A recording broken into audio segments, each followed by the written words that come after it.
Good evening, everybody. I want to thank you for joining us tonight. We have Edgar Hernandez presenting how to prepare yourself for government contracting. So, Edgar, when you're ready, you can do a quick introduction of yourself and get started.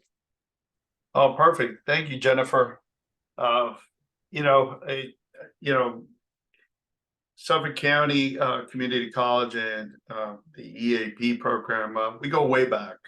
I always like to say that because I remember when the program, when we would connect and do a lot of different things. So I want to thank Daphne, Jennifer, and the team for inviting me or allowing me to present today. But just to give you some background about my expertise or what I've done, I've been in government work for over 15 years or more, in either supporting small businesses, certifying them, proposal development, contract administration, compliance, but also working with government to bridge the gaps, to make sure that the two parties can communicate effectively, either it's verbally or through the documentation that's being submitted. So I do all of that, and currently I run a not-for-profit that's really focused on mentoring, and we'll talk about that shortly. So I'll explain that. But I love what I do. That's why I'm here, and that's why I'm always looking to support, so we can move the conversation from minority women-owned to veterans to further in that conversation. And that's what I'm trying to get at, into really making sure that we have access to the markets. So that's what we're trying. That's what we'd love to do. So thank you.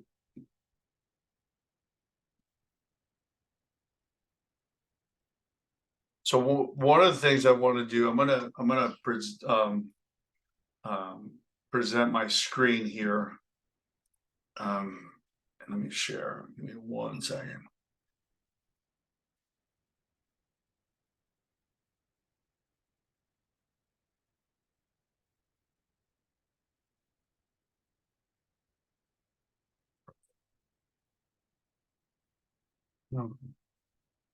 Just give me 1 second, and we will be ready to go. I just have to share the screen correctly. Slideshow. Now, all right. So, when I was asked to present to come up with a topic, I was talking to Kenya, Jennifer, someone on the team, and they said, "Hey, what would be that topic?" And I always, one of the things that always comes to mind is preparing. It's, are you ready for this? And that's a really an important factor, because the government does spend a lot of money, but you can't work your way through, because you have to show that you're capable and ready to do business. So that's why the questions being asked: are you ready for government contract? Do you have the things in place? And that's what we're going to do. We're going to talk about that. We're going to sort of hone in on the different things that you're going to need in order to be successful. And sometimes it might sound very trivial, but I've worked with enough executives to see that sometimes they don't even have the things in place, and they think they do, or the government interprets what you have in place as deficient, or it doesn't meet the standards. So we want to make sure that we're actually putting things in place that meets the requirements and also allows you to bid on the opportunity. So we'll talk about that as we move forward. So first thing we'll talk about, us, our mission, what we've done, what we're looking to do. Talked about it a little bit under Atlas Co. Number two, customer defined or customers defined. We're going to talk about, the differences between the private sector and the government. That's really important to understand how that works, because sometimes we interpret as private as public, but it's not the same thing.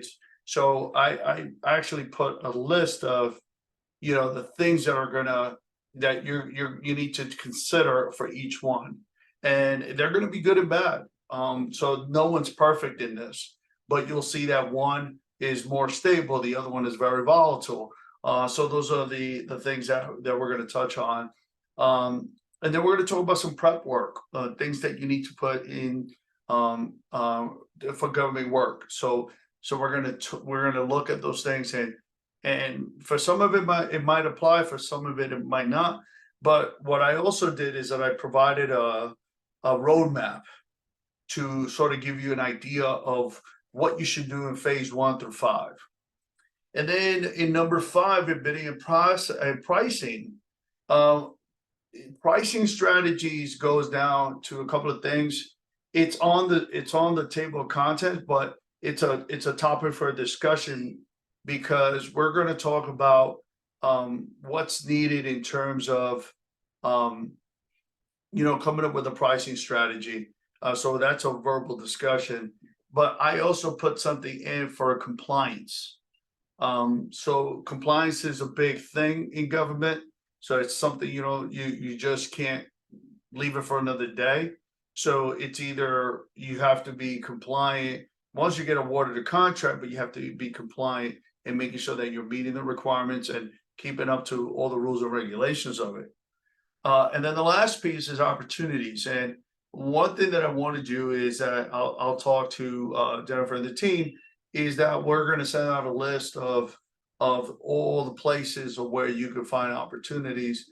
I didn't put a slide for that, but I'll get that sorted out, and then we'll send that out afterwards. But we'll talk about them. We'll talk about the different levels of where you go, and we'll send those slides out. That slide out, because that's a little bit different. Things are changing, especially on the city level. So we want to make sure that that we have everything in place. So this is our organization, again, is something that comes from the passion and love of this is what I love to do. This is my passion. So one of the things that I've done is really supported businesses for so many years, and especially on Long Island. Our approach when I ran the PTAC was to really empower the businesses to come in and really be successful. We actually did over $800 million worth of contracts throughout the federal, state, and local governments. So you take all of that and you put that all together. Then I brought that over to Atlas. But Atlas is more not just focused on government contracting, but focus on the overall of the business and providing a mentoring support system that will support the business through all the challenges in the private and public sector.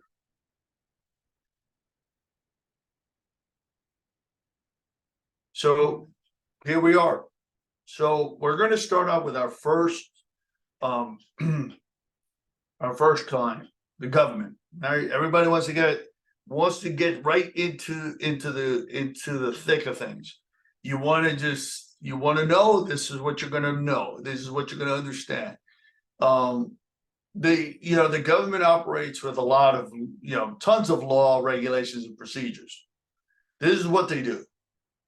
So what you're accustomed to in the private sector will never be the same.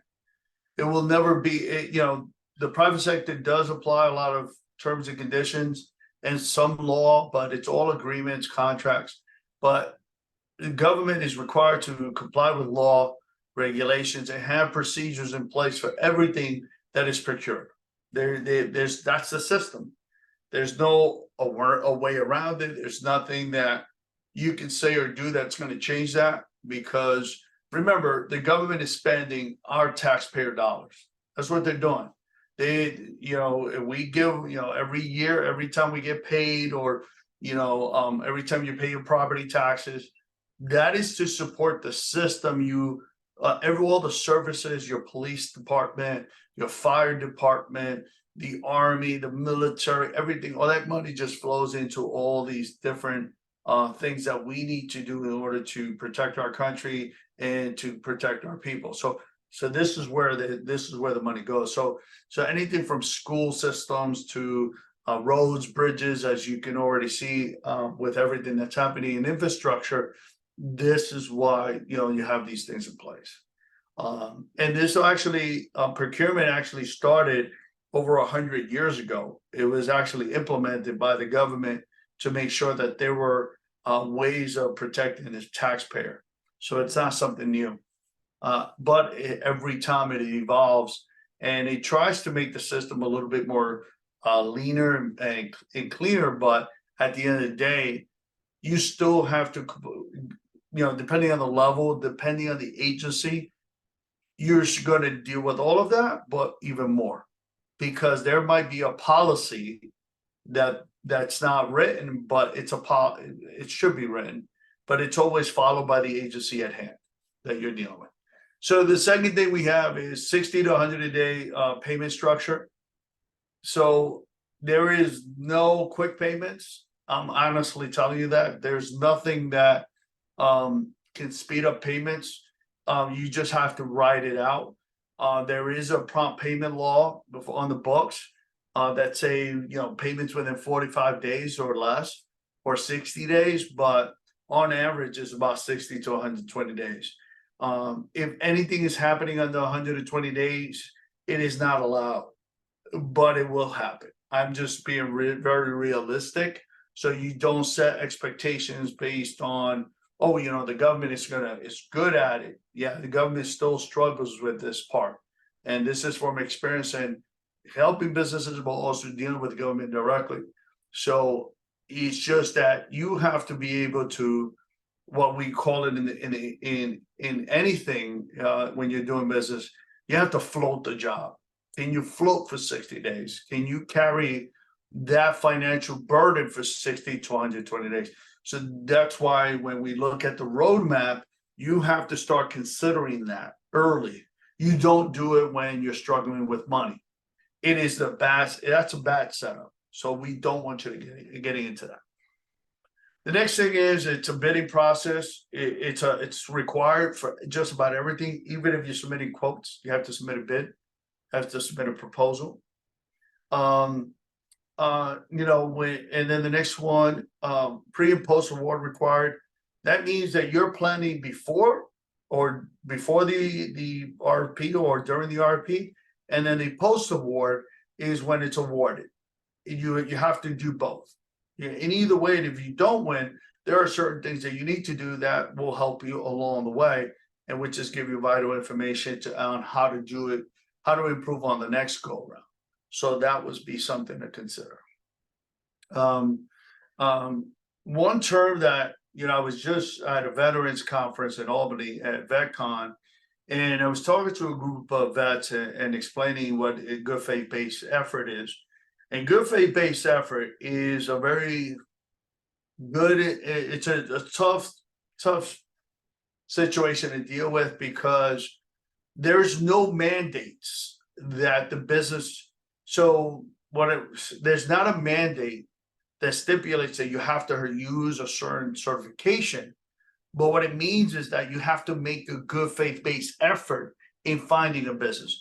And if you, let's say, for example, if I called 5 minority women-owned businesses or a vet, and I made that call, that's a good faith-based effort. I did my part as a main contractor. So you have to deal with, that's a very challenging thing to deal with, because there's a misinterpretation of what these certifications are about. And I want to make sure that you understand how the game is played. So if you understand it's good faith-based effort, the best thing to do is always have your emails, your phone number, everything that sort of works. Make sure that you have everything in place to answer the phone and answer emails, because you're missing an opportunity. And if you're not responsive, then they met their good faith-based effort in terms of prime or the prime contractor, and you've lost out on an opportunity. So registration for government work is required. Either SAM or the city of New York has 2 systems you have to get into. The state government doesn't really have one, but you have to be, registered as business with the state. And that's part of the business corporation, business structure and things like that. But a lot of people get registration certifications confused. If you so the most important thing in government work is that you're registered. If you're not, then you can't do business with the government. That's as simple as it gets. So you have to start thinking about, do if I register, do I qualify for certification? And it's optional. It is an optional thing.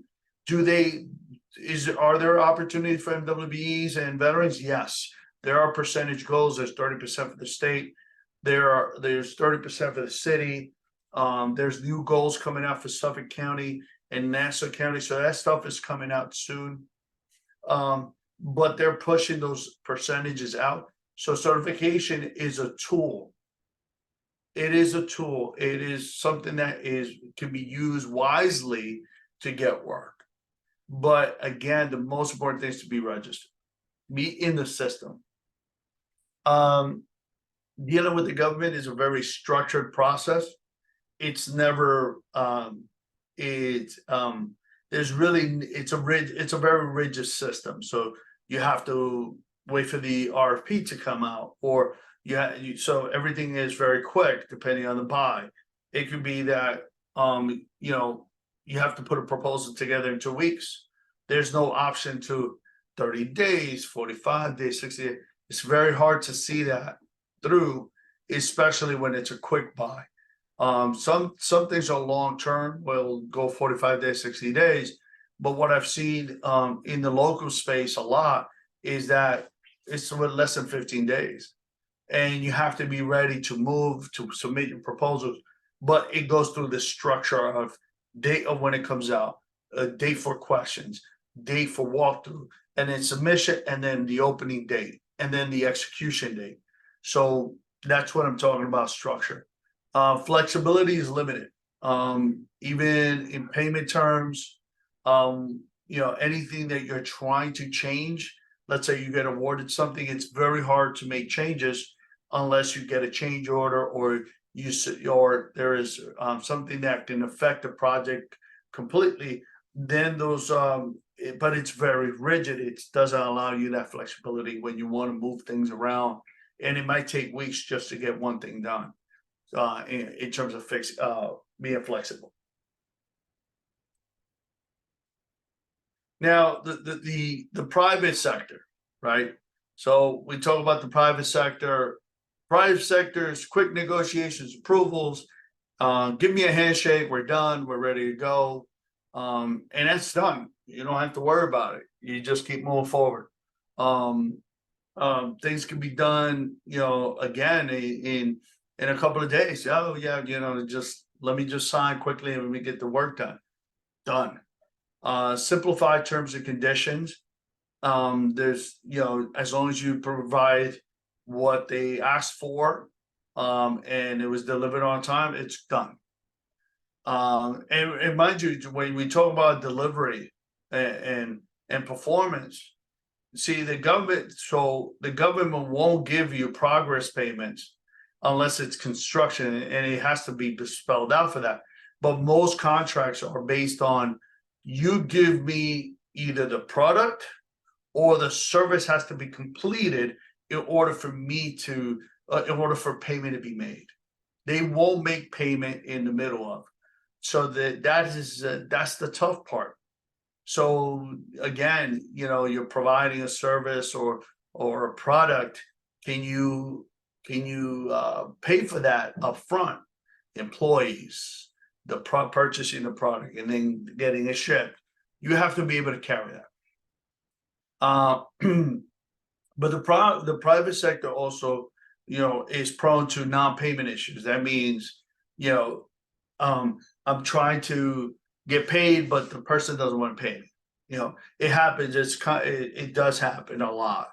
I'm not saying, the one thing you'll know about me, I don't sugarcoat anything. I'll tell you how things are usually played out, why things do happen. But the private sector, there's always a non-payment issue, especially what you see out there, where people are just, you do a great service, you do provide a great product, but the person tries to skip payments or not even pay at all. And that's why your contracts and agreements have to be very explicit on what, when payments are going to be made, progress payments are going to be made. So that, you know, like I tell my clients, a handshake can only do so much, but the paperwork backs you up. And especially in licensing and all the other things that you need to do, like in contracting, you need to have a contract. You know, New York State has a law that talks about, you know, verbal agreements are valid, but they're hard to prove. So the best thing to do is always to have contracts that are very detailed and explain how things are going to go. Private work requires a lot of you have to have a relationship and trust, because that's the way the private market works. Not, you know, or they have to believe in what you're offering. In the government, it's just basically you need to prove to them on paper, and this is the thing that, you know, relationships and trust can be built over time, and there's less paperwork. But the government requires for this relationship and trust to be built based on performance and past performance and things that you've done in the past. You know, we have a lot of people that come out from doing something 20 years of like engineering and stuff, and they want to go on their own, but the government says, look, you know, that works for the private sector, but when you come to us, you need to have corporate experience, and you don't have it. And remember, running a business is, anyone in the room who runs a business understands this, that it's never easy. It's not about the work, it's actually operating the business, maintaining the business, keeping everything paid so everything functions. That is the hardest part to do. The volatility based on market conditions, inflate, and work can dry up in the marketplace in the private sector. So if you think about it, you know, 2008 there was a financial crisis, right? What happened? All the private sector dried up completely, and no one was buying anything. The only the difference, and you'll see that the government was actually the only source of new monies coming out, or business being done, because the government is always in functioning and always making sure that the services are being provided to Americans or to the population. So you can see that that's a good example of the volatility. You know, they were talking about high inflation, right? And that was actually reducing the buying power of these businesses. And if you're trying to do business B2B or B2C, which is business to customer, it would make it very hard for you to do that, because your prices have gone up too. So it's more the volatility affects the private side of doing business. Marketing and advertisement is a must in order to get clients, because that's also required of it. The government does require this, but not to the extent of how much effort you have to put into SEOs and other things in order to get your business upright. The good thing also about the private sector is, you know, payment terms are under 30 days, right? You can get paid in 15 days as soon as they'll cut you a check. There's no as long as you submit an invoice, you get paid, and they can cut you a check immediately. That's the best thing about the private sector. The government just has to go through paperwork and approvals, signatures, in order to just execute one payment. And it's a very tiring process, but this is what the government is, you know. So being a responsible contractor, so this is something I wanted to talk about. And you'll see with some of the language here, you know, we talked about, you know, if you require, you know, you have to have your ducks in a row. Things that you need to make sure that are in place. You know, if you need a license, you have to make sure your license are bonded. you can't have issues with the government like tax liabilities. Isn't in terms of, I talk about tax liabilities a lot because some people just owe taxes for the or don't even pay taxes correctly, and that can be a hindrance. The government is a customer, but they won't do business with people that have issues or that have violations also. So if you have wage and hour violations with the DOL or anyone, just make sure. I have something on OSHA training, but that is if you're in construction, you have to have everything that is required for your industry to perform. Most 9 out of 10 times it's going to be required for the government. So you need to look at your business and say, okay, what do I have in place? Do I have everything? Do I know what's going to happen? In terms of licensing and certifications and things that I need. There's lead certification, there's RRP certification, or they require some certificate. One thing, and I'm just remembering something now. Even if you're doing translation services, you need a special certification. You can't just do. Back then when I first started out, everyone was doing translation services, but then a new requirement came out where people had to have a certain certification out. They won't if you don't go through that service or setup in terms of translation, verbally or in terms of documentation, it is not even considered. It is not it won't be even. It'll be rejected, which is very, very, very something very different in terms of what was done in the past. Um, um,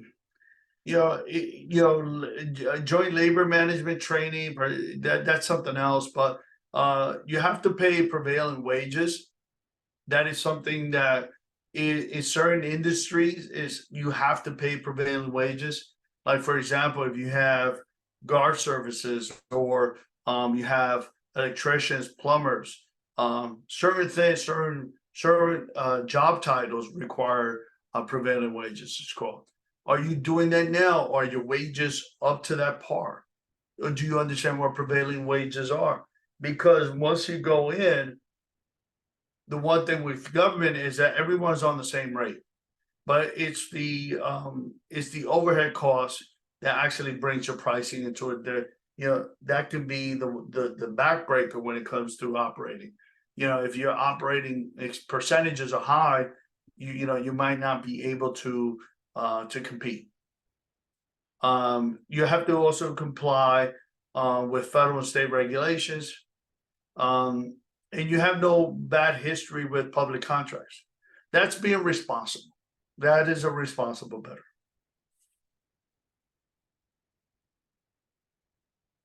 So in order for you to understand what responsive and responsible bidder is, right?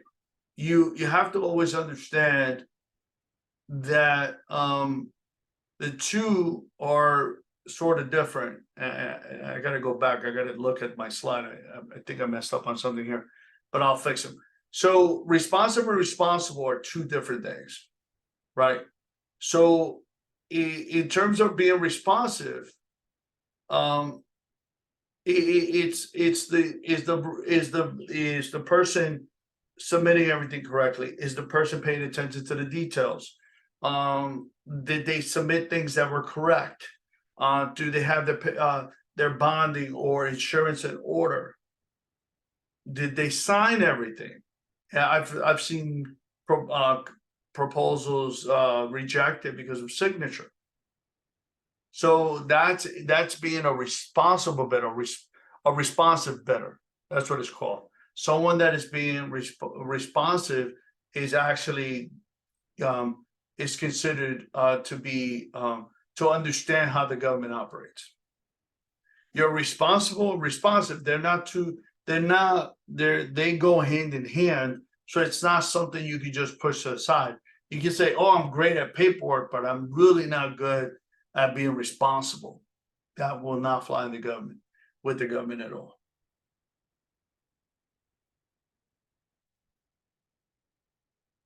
Contract compliance.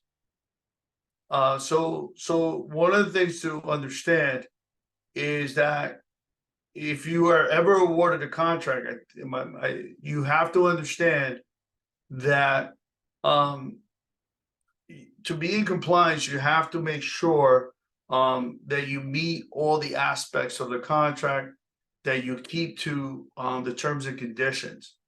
It is one of the most important things when you're doing this. If you don't, it becomes a big issue.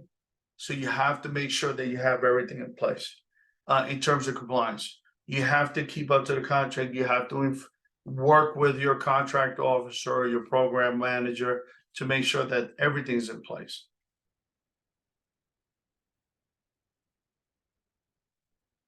So I talked about the roadmap, right? And this is a little bit more extensive. Oh, it just moved on me. And it's a little bit off. And I have to talk about one more thing after this. But phase one is this is how you prep. This is the things that I consider are very crucial to government work. Making sure that you understand how you're going to approach this moving forward. So the first thing is business structure. Do you have the right structures coming in? Do you have, if you're sole proprietor, you should not be doing business as a sole proprietor when you're dealing with the government. Because sole proprietorship, it is not in your best interest. So you have to make sure that stuff is in place. Insurances. Do you have insurance? Do you have the right insurance?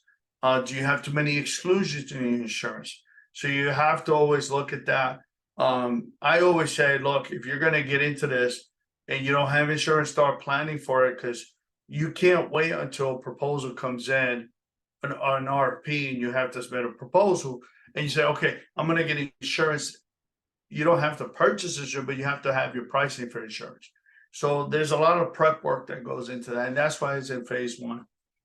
A CPA professional, someone that knows accounting, because your numbers have to be good and you have to keep track of all your accounting.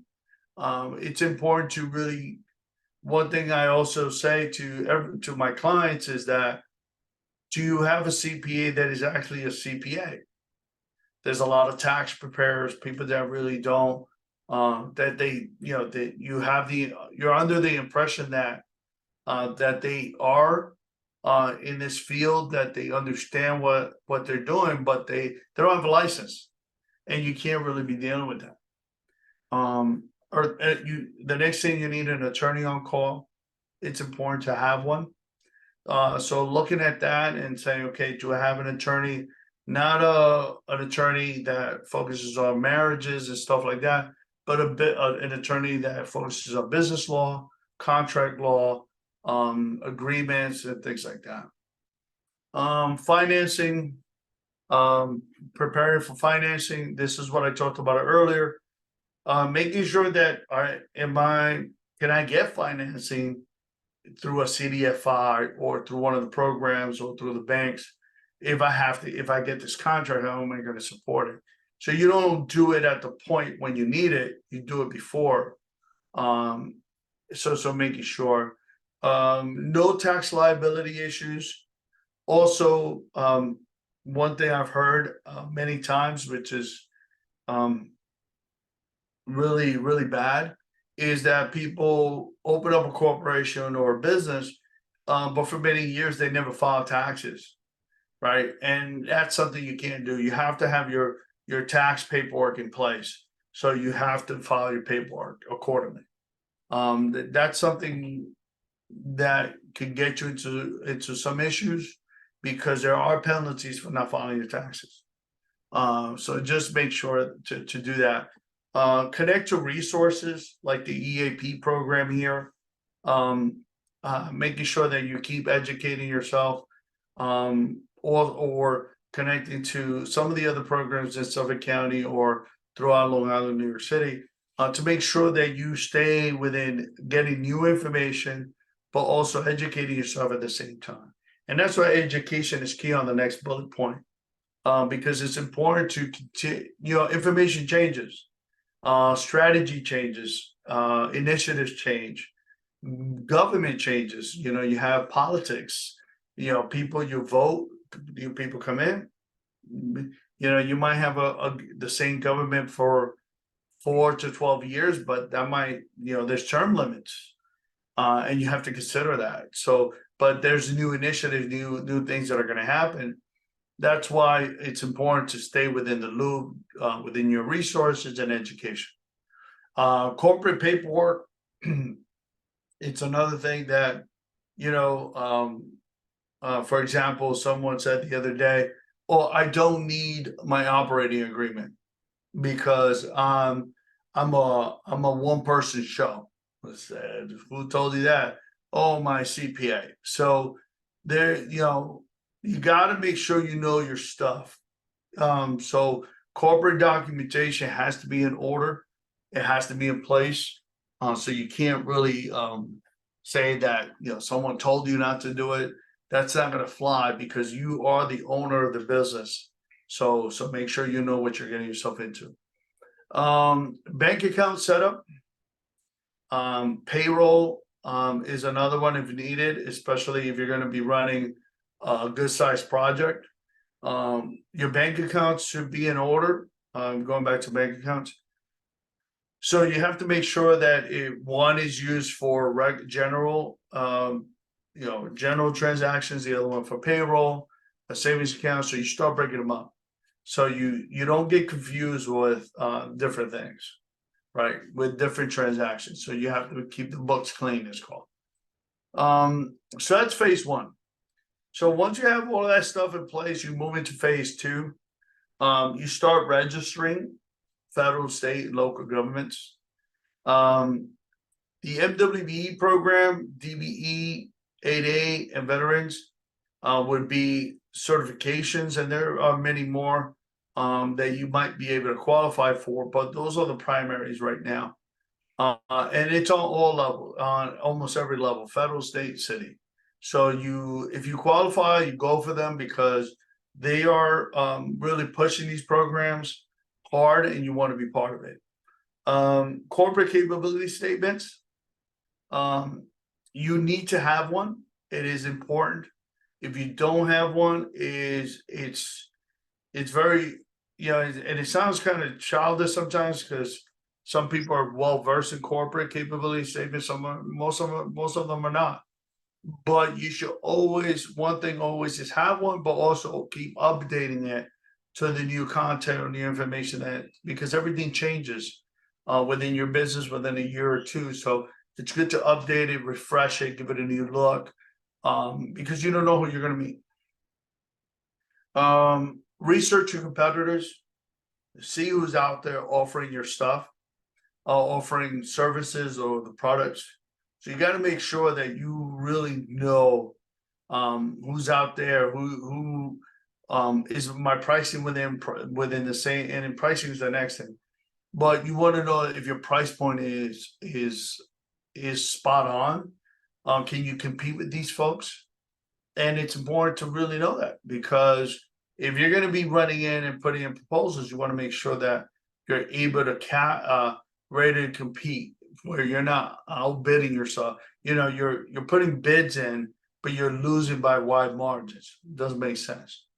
And that's why it leads me to price analysis on the next one, because you want to analyze your competitors, but also, can I do things differently to cut costs where it can create these savings where my pricing is even more competitive? So it's something to consider.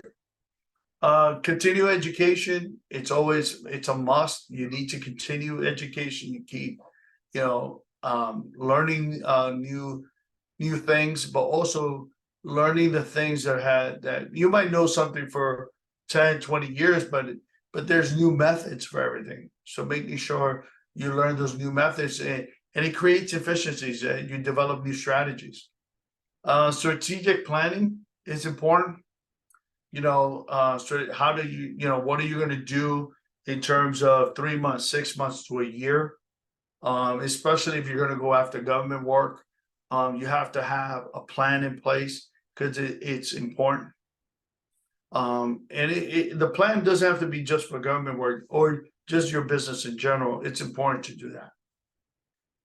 The next one is build corporate experience, and this is a key here. This is one that always comes up a lot. And it's something that you need to always remember, that if you're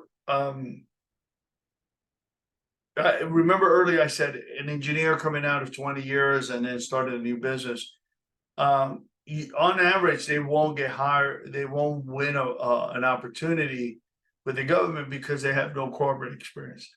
So the government has gotten better in translating professional experience into corporate, but corporate means that have you managed projects? Do you understand running the business and the project at the same time? That takes a lot of hardship and a lot of understanding. So you got to make sure that you know what you're getting yourself into. That's why they want people with enough corporate experience. I've seen 2 years, 3 years, 5 years. So it just depends on the industry or what you're going to be doing.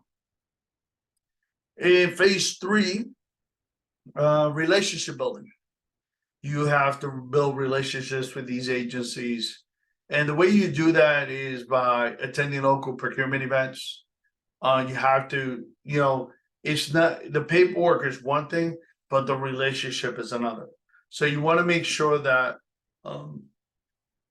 you do that on 2 fronts. And that also helps you, when you're meeting with them and you're talking to the procurement folks or government folks, it can help you in developing your proposal, because what might be on paper is not what they really are.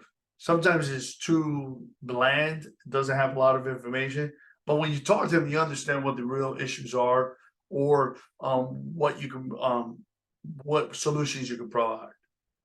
And that's what you're providing to the government. It's a solution. So it's not about, my paperwork, I put in, very nice pictures in my proposal. It's not about that. It's really understanding, the government's issues, the government's needs, and what your solution you're going to provide.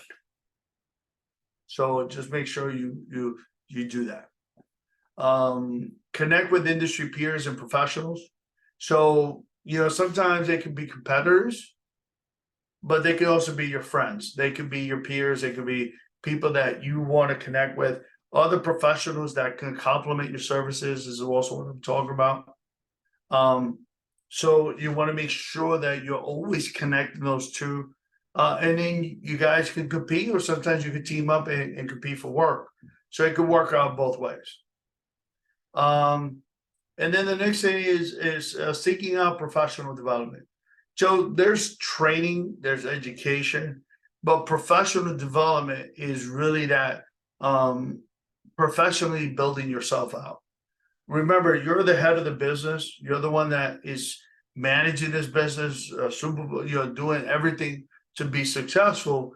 But you can't forget that you also need to develop yourself professionally. It's really important. You can't just leave it to the side. So, one of the things that we ran when I was at LaGuardia Community College is that we had the Goldman Sachs program, which is a professional development program. So things like that to enhance your capabilities. That is, as an owner, as a professional, is important. One thing a lot of people don't do also, or it's fallen wayside, is that you have to provide quality assurance and controls in anything. It's like, you sell burgers, you're going to have to keep, how do you ensure that the meat of that burger stays at that same temperature, and the temperature remains all the way till it gets to the table, and that there's nothing that can, and then you have things in place to ensure that the customer gets the right burger for the right price is something else, but that the quality remains throughout the entire process. So that's an example, but you need to build that into your into your business. It is important. You can't leave quality out. Making sure things are in place, procedures are in place. How to handle this. If you're getting a customer call, how do you ensure that that customer gets all that information? Or if the government calls, how do we capture that information? Where does it go? You know, we ensuring that we get back to the government customer and do all of that.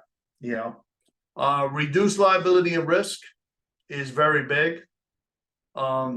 It's important to do that at all times. You have to reduce the liability and risk. So make sure that you don't have things that can really cause you to have issues on a project, or even the private sector, government sector, same thing. You need to be able to, you know, keep that at a minimum, paying attention to the project, making sure that things don't fall wayside. Is there anything that could cause a big issue? Especially when you're doing anything with the government that, for example, construction is a big one, where, you know, people are not wearing their hard hats. People are not doing the certain things to ensure no one gets hurt. That's you know, by implementing certain safety procedures and doing all of that, that reduces liability and risk. The next one is business development versus sales. So that's very big.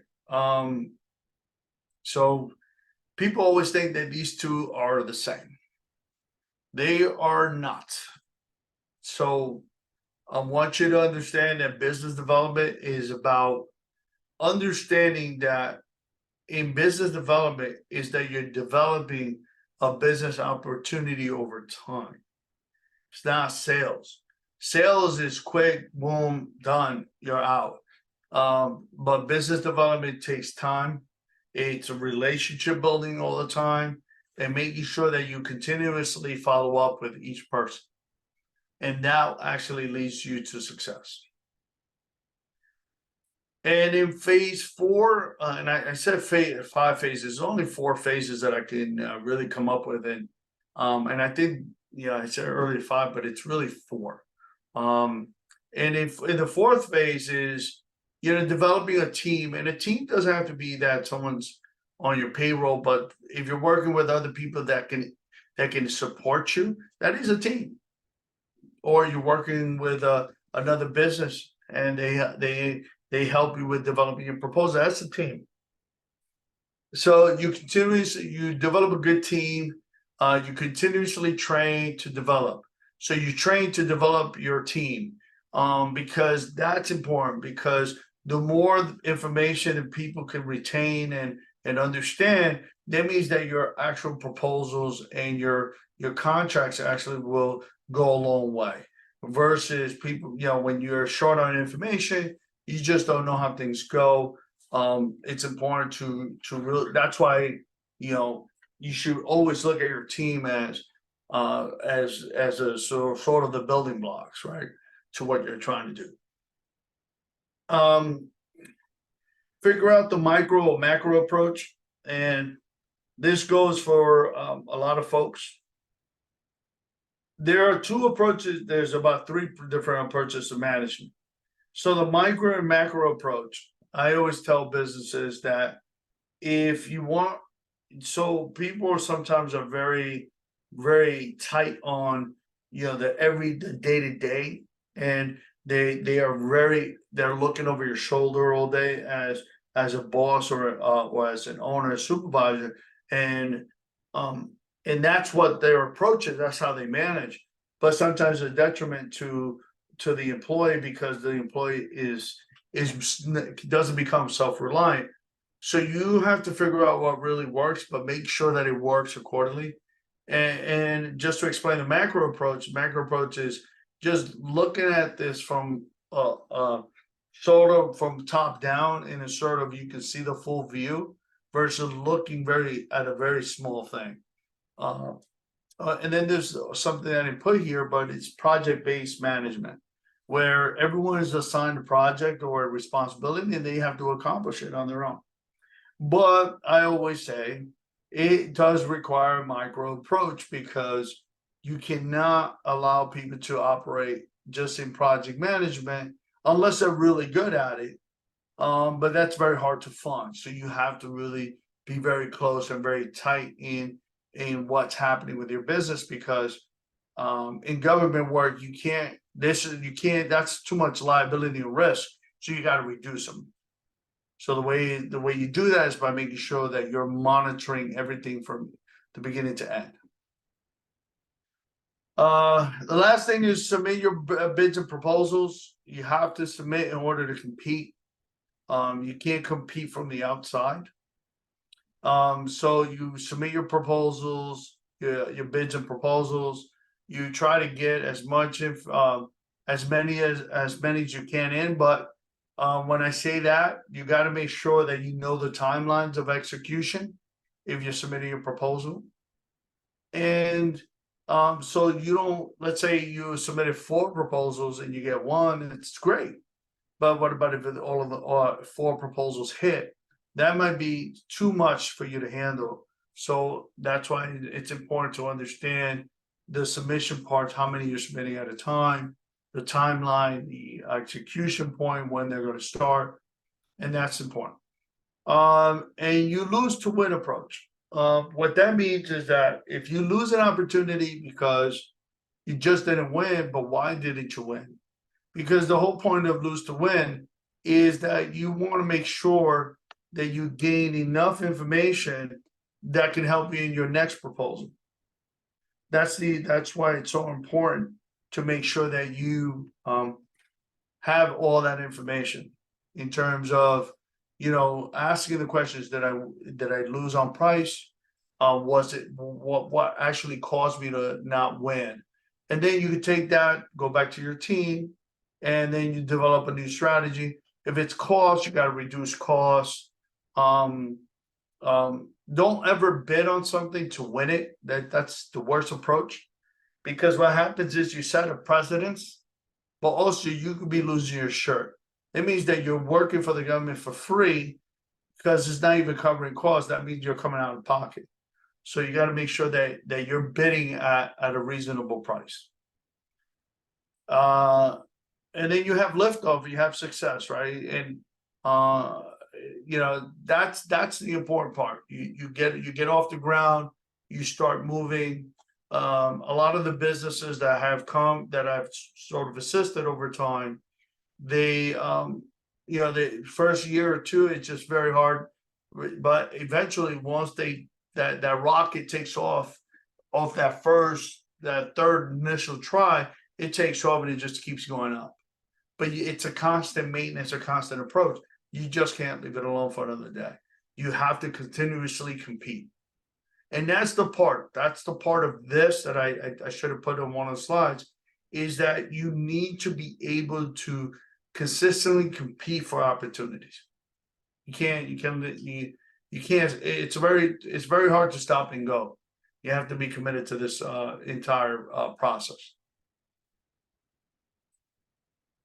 And thank you very much. I know one of the things that I wanted to talk about, and it's not on a slide, is there's 2 things. Pricing is we touched on it based on inflation, based on certain things, but you want to make sure that you continuously monitor your pricing. One of the things that I'm working on right now with a client is looking at what cost savings we can do on insurance to cut down costs, because cost is going up. It doesn't, I think I've never seen it really go down, which is the bad part. But the whole point of pricing, and it's on there, and I'll add something to it. But the whole point of it is that you need to continuously monitor that to make sure to see, am I too high? Am I capturing all my costs? That's another thing. It's not just about the prices you give, but are my prices capturing everything that I'm spending money on? Am I making money? I've ran into certain businesses that were putting in pricing, but they were forgetting that they never added themselves as an expense. So everything was covered for the business, but they weren't making money to bring home in their personal life, or they weren't making enough money for the business at all. So that's something to consider. So you gotta make sure that you take that into account. Okay? And then, on top of that, the websites for to find opportunities, we'll put that out, just to make sure that everyone has a copy. But, the federal system has one system, which is called SAM. System Awards Management. The second system is, well, not the second system, but New York State has another one called, the New York State, Contract Reporter. And then the city has one called, Passport right now, which is a big one. So, but I want to add a couple of other sites that I know do list opportunities differently. So that's why, I'll put that together for everyone. So thank you once again for the opportunity, and look forward to hearing from you. Have a great night. Thank you. Thank you so much, Edgar. Jay, I just want to know if there are any questions on our Facebook Live. Not yet. Okay, I'll just give them a quick minute. Sure. Otherwise, thank you, Edgar. That was a wonderful presentation. And any information you have to send me, I can send out to our participants for tonight. Perfect. Thank you, Jennifer. I'll put that together for you. Just Not a problem the at other all. color slides. Thank you.